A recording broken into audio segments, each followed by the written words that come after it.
लुधियाना के सुनील और उसकी बीवी रीटा एक अच्छे और संपन्न परिवार से ताल्लुक रखते थे। एक दिन रीटा की भाभी उसके घर आती है। रीटा, तुझे तो पता है तेरा भाई कुछ नहीं करता, ऊपर से 2 बच्चों की जिम्मेदारी, बेटी भी बड़ी हो गई है। तू तो बुआ है, कुछ मदद कर सकती है तो कर देना। कहाँ पैसे हैं भाभी, बस समझ लो किसी तरह हम लोग भी दिन काट रहे हैं। 2 ही तो कार है और मेरी बेटी भी बड़ी हो रही है। अब उसके लिए कार लेनी है तो 10 लाख का खर्चा तो लग ही जाएगा। तभी वहाँ सुनील आ जाता है।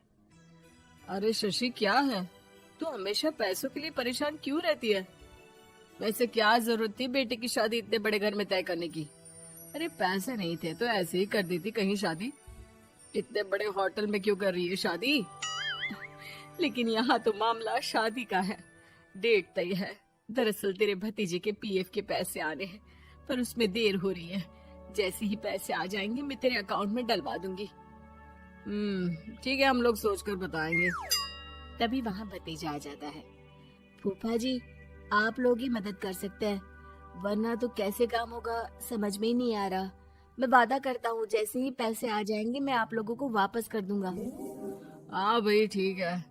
अब देख भाई, हमारे लड़के तो सारा दिन घर पर पड़े रहते हैं, ना कमाते हैं ना कुछ कमाने की इच्छा रखता है। लेकिन चल, ये ले, कितने पैसे चाहिए? जी 4 लाख रुपए। ठीक है, लेकिन पैसे ध्यान से वक्त पर वापस लौटा देना।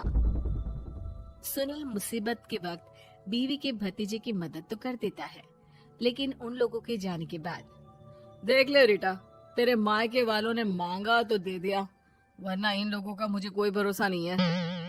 अरे क्यों भरोसा नहीं है? इससे पहले तो कभी इन लोगों ने आपसे मदद भी नहीं ली।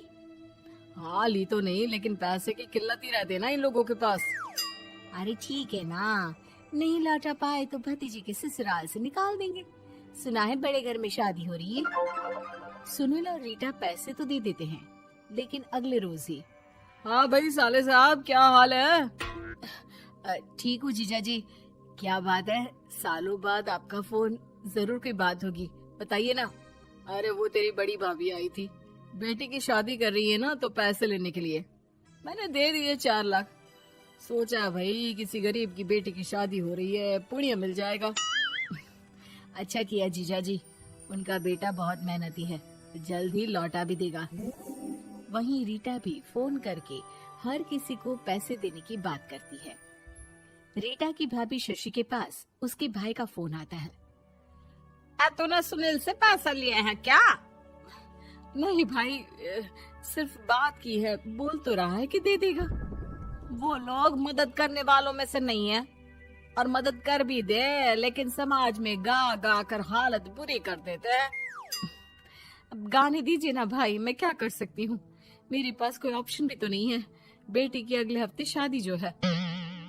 शशि की बेटी की शादी हो जाती है, लेकिन शादी के 1 महीने बाद ही सुनील का फोन भतीजे के पास आता है। हाँ भाई, शादी तो हो गई हम लोगों की दुआ से। अब देख, ऐसा ही फायदा होता है पैसे वाले रिश्तेदार हो तो। तेरे वक्त पर हम कैसे खड़े हो गए थे, लेकिन अब पैसा लौटा दे भाई। जी, मैंने पीएफ के लिए अप्लाई कर दिया था, उसकी नोटिफिकेशंस मैं आपको भी भेज देता हूँ। मुझे लगता है 10 दिन में पैसे आ जाना चाहिए। जैसे ही पैसा आएगा मैं आपके अकाउंट में डाल दूंगा। और ना जी ना, कोई नोटिफिकेशन नहीं चाहिए, पैसा चाहिए, पैसा। ठीक है अंकल, बस 10 दिन का समय दे दीजिए। अभी हफ्ता भी पूरा नहीं होता कि भतीजे के पास उसके गांव के दूर के चाचा का फोन आता है। अरे बेटा, क्या बात है, सुनील के कोई पैसे ले रखे हैं तो दे क्यों नहीं देता? हाँ चाचा जी, बात तो हुई थी, 10 दिन का वक्त मांगा है, उम्मीद है हो ही जाएगा। अरे फोन कर रहा है, रोज बता रहा था कि बेटी की शादी में मदद की थी। अब क्या है ना, भले ही शादी 10 दिन रोक देते, लेकिन सुनील से मदद नहीं लेनी चाहिए थी। याद है ना, मधु की मदद करके कितना बदनाम कर दिया था उसने पूरे घर को सोसाइटी में। हाँ चाचा जी, मैं भी यही सोच रहा था कि उन लोगों से मदद नहीं लेनी चाहिए थी। कई लोगों के फोन आ चुके हैं। वहीं रीटा अपनी भाभी को फोन कर देती है। क्या है भाभी, कब पैसे लौटाओगी? पता है ना ये कितना बोल रहे थे, तुम्हारे बोलने पर मैंने पैसे दिए हैं। भाभी अब तो आपके बेटे की कार बेच दो और हम लोगों के पैसे दे दो। अरे लेकिन रीटा, बात तो 3 महीने की हुई थी ना, अभी तो 2 महीने भी नहीं हुए पैसा लिए, थोड़ा तो सब्र करो। नहीं नहीं भाभी, वैसे मेरा बेटा टिक्कू आ रहा है आप लोगों के घर रहने के लिए, उसको अच्छे से खिलाना पिलाना, समझी? भाभी को समझ में नहीं आता कि वो क्या करे। वो बेटे से बात करती है। अरे माँ, इन लोगों से मदद लेकर सच में बहुत बड़ी गलती कर दी। मुझे खुद समझ में नहीं आता कि कैसे इन लोगों के पैसे जल्द से जल्द दे दूं। तभी डोरबेल बजती है और रीटा का बेटा टिक्कू घर में आता है।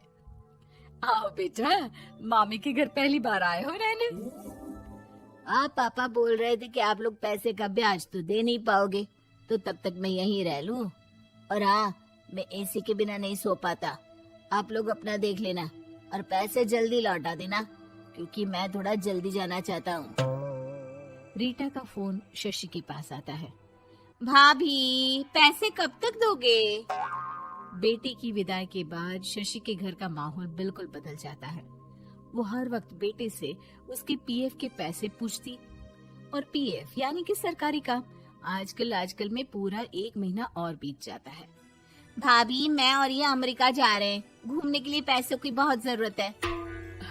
रीटा, मैं पूरी कोशिश कर रही हूँ कि जल्द से जल्द पैसे का इंतजाम कर दूं, लेकिन पक्का नहीं बोल सकती। तभी सुनील का फोन भतीजे के पास आता है। देख माना 3 महीने की बात हुई थी पैसे लौटाने के लिए, लेकिन अभी मुझे पैसों की काफी जरूरत है। मैं अमेरिका जा रहा हूँ, तो पैसे मैंने किसी से ब्याज में पकड़ लिए हैं। तू हर महीने 4 लाख का 20,000 ब्याज डाल देना मेरे अकाउंट में। सुनील फोन रख देता है, लेकिन भतीजा काफी परेशान हो जाता है। वो ऑफिस से शाम को घर आता है कि माँ पूछती है, क्या हुआ बेटा? बेटा माँ को सारी बात बता देता है। माँ भगवान के सामने हाथ जोड़कर खड़ी हो जाती है और रोने लगती है कि तभी बेटे का मोबाइल पर मैसेज बजता है। माँ, पीएफ के पैसे आ गए। और वो ऑनलाइन ही सुनील के पैसे वापस कर देता है। भला हो भगवान का। लेकिन आज एक बात तो समझ में आ गई, मदद हमेशा उन लोगों से लो जो मदद के बदले आपसे मदद में दी गई रकम ही वापस लें, ना कि समाज में आपकी इज्जत।